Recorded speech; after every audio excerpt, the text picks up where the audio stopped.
करते हैं आज का जो शेष है जवानी, जो कविता है आपके दी हुई है काव्य में। तो आइए हम सभी लोग एक साथ इसको पहले पढ़ने का प्रयास करते हैं, पुनः अर्थ हम बताएंगे।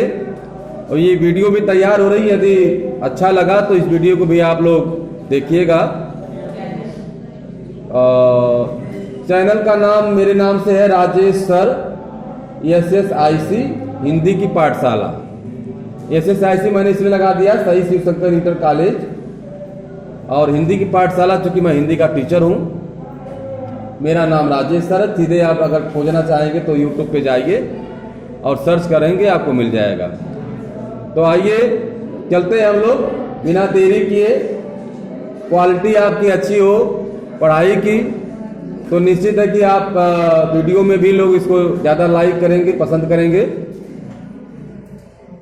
तो सेकेंड पार्ट इसको कहा जाएगा जो आज मैं पढ़ा रहा हूं। चलिए प्रारंभ करते हैं। स्वान के सिर हो चरण तो चाटता है, भौंक ले क्या सिंह को वह डांटता है।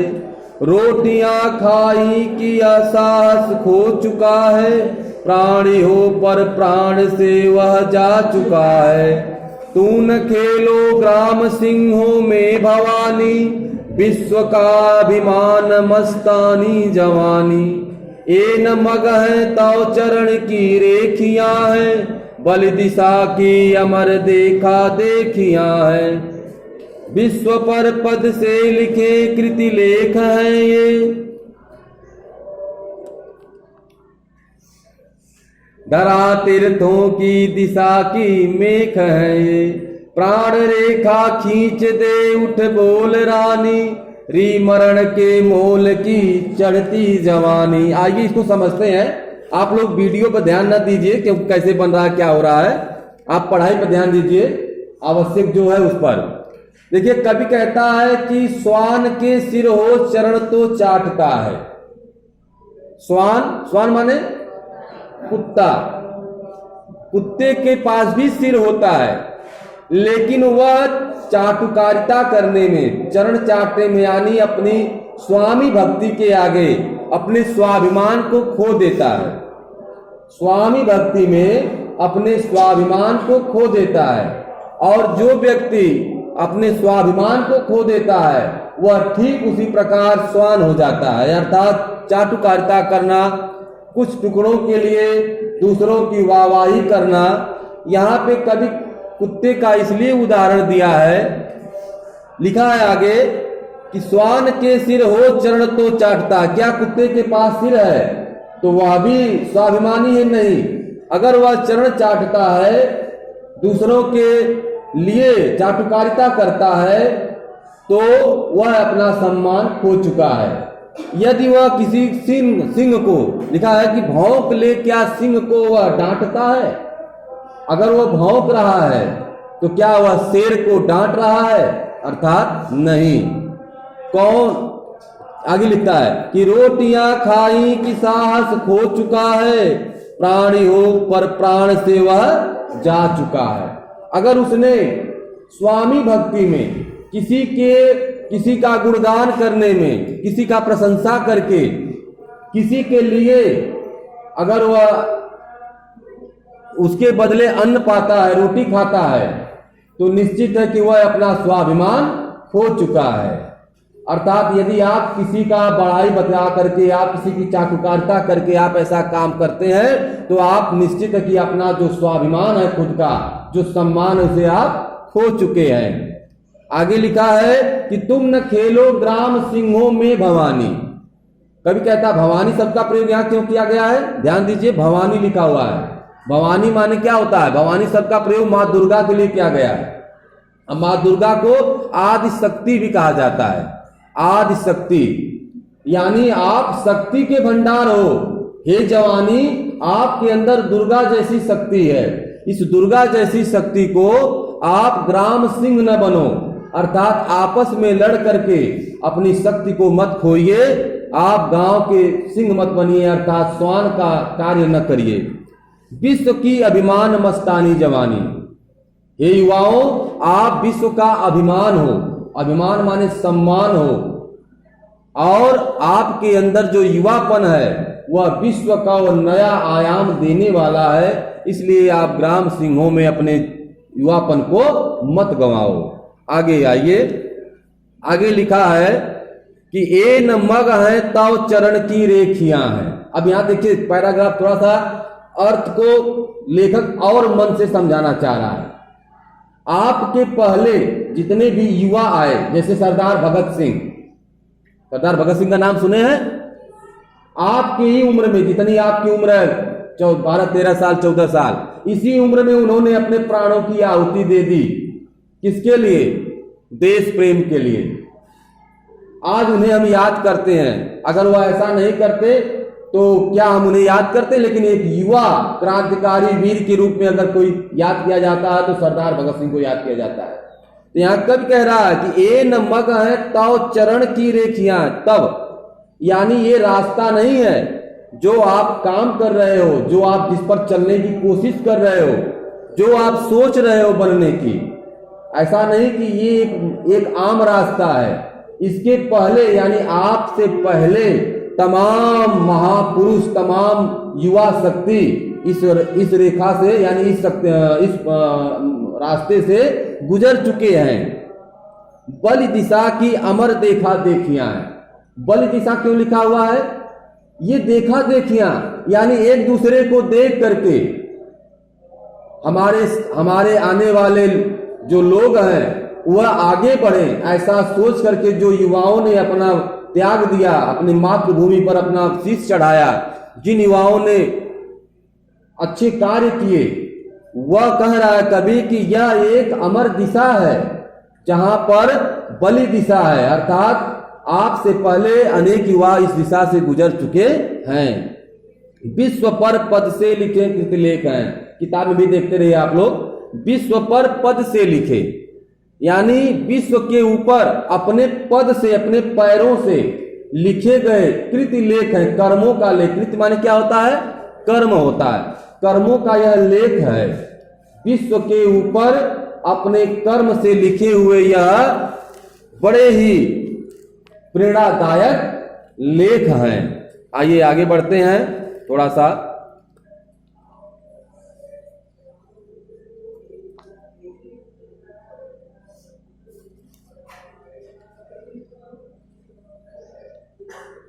एक मिनट के लिए क्षमा चाहेंगे।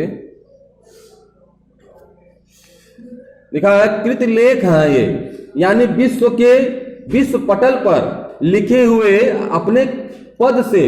अब पद से लिखने का मतलब यहां क्या आशय हुआ? पद तभी पद से लिख सकते हैं जब आप कठिन संघर्ष करेंगे।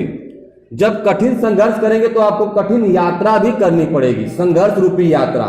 तो कभी कहता है कि विश्व पटल पर अपने पद से लिखे हुए यह कर्मों के लेख हैं, इसलिए यह धरा तीर्थों की दिशा की मेख हैं। मेख माने होता है स्तंभ।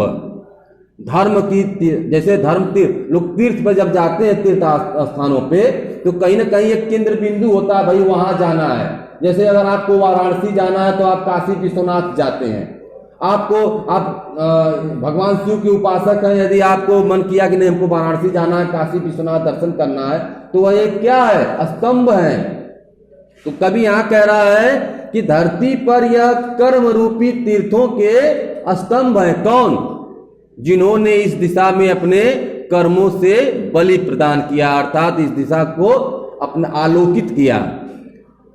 प्राण रेखा खींच दे उठ बोल रानी। अब यहां पर जवानी को रानी कहा गया है क्योंकि आपका जो सबसे बड़ा श्रृंगार है वह आपकी जवानी है, आपके अंदर जो युवा शक्ति है। कभी कहता है कि हे रानी, हे जवानी, हे युवा शक्ति, उठो और इस धरती पर प्राण रेखा खींच दो, अर्थात अपने आप को प्रदर्शित कर दो, प्रस्तुत कर दो, दिखा दो कि मैं इस धरती पर हूं। री मरण की मोल की चढ़ती जवानी, जिसने मृत्यु का सामना नहीं कर लिया, मृत्यु से दो चार नहीं कर लिया, जो डर गया सो मर गया। अगर आप मृत्यु से डरते हैं तो आप वास्तव में आपके अंदर युवा शक्ति नहीं है। यदि आप नहीं डरते हैं तो आप क्या है? री मरण की मोल की चढ़ती जवानी। ये युवा शक्ति आप मृत्यु को मोल खरीद लो, अर्थात मृत्यु से डरना छोड़ दो। समझ में आया? अब इसको हम फिर से वक्त कहिए तो बता दे रहा हूं, केवल अर्थ बता दे रहा हूं आप लोगों को, इसमें भी रिकॉर्ड हो जाएगा, आप लोग दोबारा इसको देखने की कोशिश करिएगा। लिखा है कवि का, यहां पर लिखेंगे व्याख्या में, कि कवि कहता है कि यदि कुत्ते के पास सिर है तो क्या वह शेर है? अगर वह शेर को डांट रहा है तो क्या वह अपने आप को स्वाभिमानी है? अर्थात नहीं। यदि वह चाटुकारिता करता है, यदि वह स्वामी भक्ति करता है तो कहीं न कहीं उसका स्वाभिमान जा चुका है। वह चंद रोटियों के लिए अपने स्वाभिमान को बेच चुका है। इसलिए कवि कहता है कि हे युवाओं, आप ऐसा न करो और अपनी युवा शक्ति को ग्राम सिंहों में अर्थात आपस में उलझकर समाप्त मत करो। हे भवानी, हे युवा शक्ति, आपके अंदर आदि शक्ति अर्थात दुर्गा जैसी शक्ति है, इसलिए इस विश्व का आप अभिमान हो। आपके अंदर जो युवा शक्ति वह विश्व का अभिमान है। फिर आगे कवि कह रहा है कि यह एक आम मग नहीं है, यह एक आम रास्ता नहीं है, यह बहुत कठिन रास्ता है, क्योंकि इस पर आपसे पहले जो युवा थे वह अपनी बलि वेदी से इसको आलोकित कर चुके हैं और विश्व रूपी पटल पर अपने कर्मों से उन्होंने एक महान लेख लिख चुके हैं, जिसे सुनकर, जिसे देखकर लोग आगे बढ़ते रहते हैं। यही धरती का सबसे बड़ा तीर्थ है, कर्म रूपी तीर्थ है। इसलिए हे युवा शक्ति, अपने मेहनत से, अपने परिश्रम से, अपने त्याग से, प्राण रूपी रेखा, विकास रूपी संघर्ष से, संकल्प से अपने को उन्नत रूपी रेखा खींचकर आगे बढ़ो और मृत्यु से डरना छोड़ दो। समझ में आया? Very good. अब आगे बढ़ते हैं, चलिए देखते हैं। अगर आप लोगों को मेरी बात अच्छी लग रही हो तो ठीक है, और यदि आपको लगेगा कि नहीं सर बढ़िया पढ़ा रहे हैं तो इस वीडियो को भी आप लोग जरूर देखिएगा, आपके काम की चीज है। और चूंकि मैं यहां बता रहा हूं, यही चीज इसमें रिकॉर्ड भी हो रही है, तो डबल लाभ किसी को मिले या न मिले, इसका लाभ भविष्य में हमको मिले न मिले, लेकिन आपको तो निश्चित मिलने वाला है। जो चीज मैं यहां बोल रहा हूं वही चीज उसी तरह फिर आप घर पे सुनेंगे तो कहीं ना कहीं इसका आपको ज्यादा लाभ मिलेगा। आप प्रयास भी करिएगा। मैं नहीं कहूंगा कि नहीं इसको इसलिए देखिए इस उद्देश्य कि सर का लाभ हो, आप इसलिए देखिएगा कि आपका लाभ हो, दूसरे का लाभ नहीं। अभी अभी आप जो पाठ पढ़ रहे हैं इसमें स्वाभिमान का बात दिया गया है। आप वह काम करिए जिसमें आपका स्वाभिमान हो, सम्मान हो। तो आइए आगे है, कब कहता है, पता नहीं इसमें साफ रिकॉर्ड हो रहा है कि नहीं, तो आप लोग देखने के बाद महसूस करेंगे, लेकिन प्रयास मेरा है कि साफ साफ रिकॉर्ड हो। चलिए आगे हम लोग साथ में पढ़ते हैं। आज बहुत कम लोग आए हैं भाई, क्या बात है, कोई दिक्कत? अच्छा, कल क्लास नहीं, डिस्टर्बेंस रहा, इसी वजह से क्या आज लगन भी है शायद। चलिए, टूटता जुड़ता समय भूगोल आया, गोद में मड़ियां समेट खगोल आया, क्या जले बारूद हिम के प्राण पाए, क्या मिला जो प्रलय के सपने न आए। धरा यह तरबूज है दो फांक कर दे, चढ़ा दे स्वातंत्र प्रभु पर अमर पानी, विश्व माने तू जवानी है जवानी। भाई आप लोग लगता है मन नहीं लग रहा है आप लोग का, समझ नहीं आ रहा क्या? हाँ, तो आप कैसे गवाएं? अब क्या हम आप लोगों का मुंह खोल खोल के गवाएं? चलिए एक बार सभी लोग हमारे साथ पढ़िए और प्रसन्नता के साथ पढ़िए। आप ये ना ध्यान दीजिए, मैं यहाँ तो जो हो रहा है, आप अपने पे ध्यान दीजिए, स्वयं पर। अभी बोला गया ना, स्वयं पर ध्यान दीजिए। चलिए साथ में बोलते हैं, टूटता जुड़ता समय भूगोल आया, गोद में मड़ियां समेट खगोल आया, क्या जले बारूद हिम के प्राण पाए, क्या मिला जो प्रलय के सपने न आए। धरा या तरबूज है दो फांक कर दे, चढ़ा दे स्वातंत्र प्रभु पर अमर पानी, विश्व माने तू जवानी है जवानी। क्या बात है। देखिए कभी अब इस जो पद, यह जो पद है, जो यह खंड है, इतना बढ़िया आपको मोटिवेशनल मिल रहा है। कह रहा है टूटता जुड़ता समय भूगोल आया। ये जो भौगोलिक परिस्थितियां हैं जो समाज की, ये हमेशा परिवर्तनशील है। हर समय हर क्षण परिवर्तन हो रहा है। ध्यान दीजिए, टूटता जुड़ता, यहां टूटता जुड़ता का मतलब है कि हमेशा कुछ बनता कुछ बिगड़ता। यह हमेशा भूगोल अर्थात पृथ्वी मंडल पर होता आ रहा है। जिनको भाई मेरी बात समझ में नहीं आ रही है वो समझ लीजिए, तो आपका पढ़ने में मन नहीं लग रहा है, या आज आपको जो है एंजॉय करना था, मैं पढ़ाने लगा। ध्यान दीजिए, टूटता जुड़ता का मतलब क्या हुआ? टूटना माने क्या होता है? विखंडित होना। और जुड़ना माने क्या होता है? जुड़ जाना अर्थात बनना। तो बनना बिगड़ना यह संसार का नियम है। संसार परिवर्तनशील है। गोद में मणियां समेत खगोल आया, और अपनी गोद में जो भविष्य है, आपके लिए जो आने वाला समय है, वह मणियां समेटे हुए है। क्या जले बारूद, कभी कहता है क्या जले बारूद। अच्छा बताइए बारूद क्या होता है? बारूद तो समझते होंगे, बम।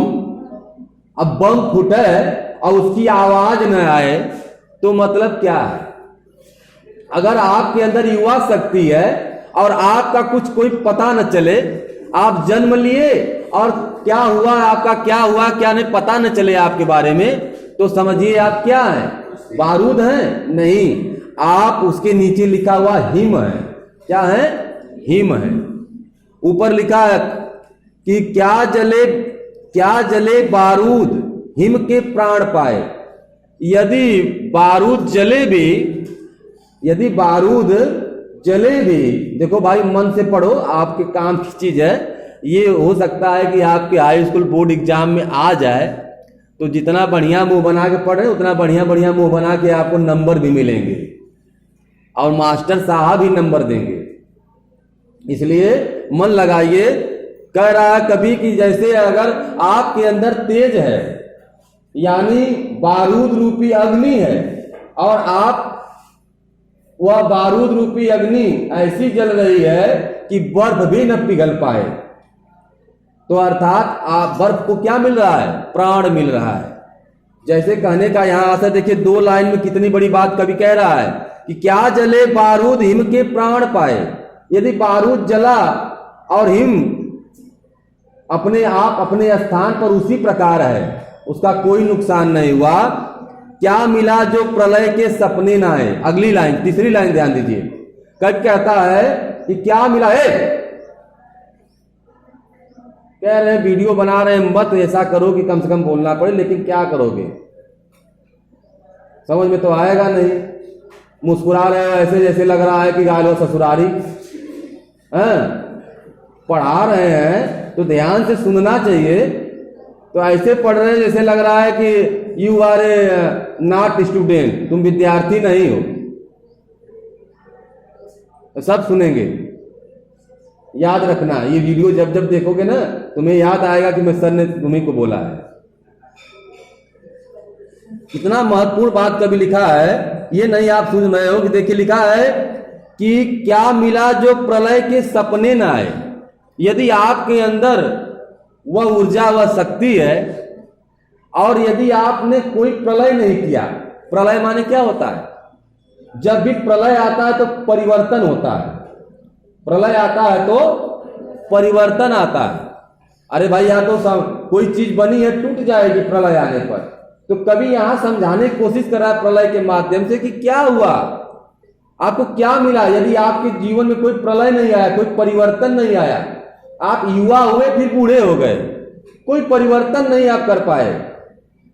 आगे क्या लिखा है कि सपने न आए, धरा या तरबूज है दो फांक कर दे। कभी कहता है कि यह धरती 2 गोलार्धों में बटी हुई है। आप पढ़े होंगे भूगोल में, उत्तरी गोलार्ध दक्षिणी गोलार्ध। करा कभी कि यह धरती एक तरबूज के भांति है, इसे 2 फांक कर दे, अर्थात इस पर अपना अधिकार जमा ले।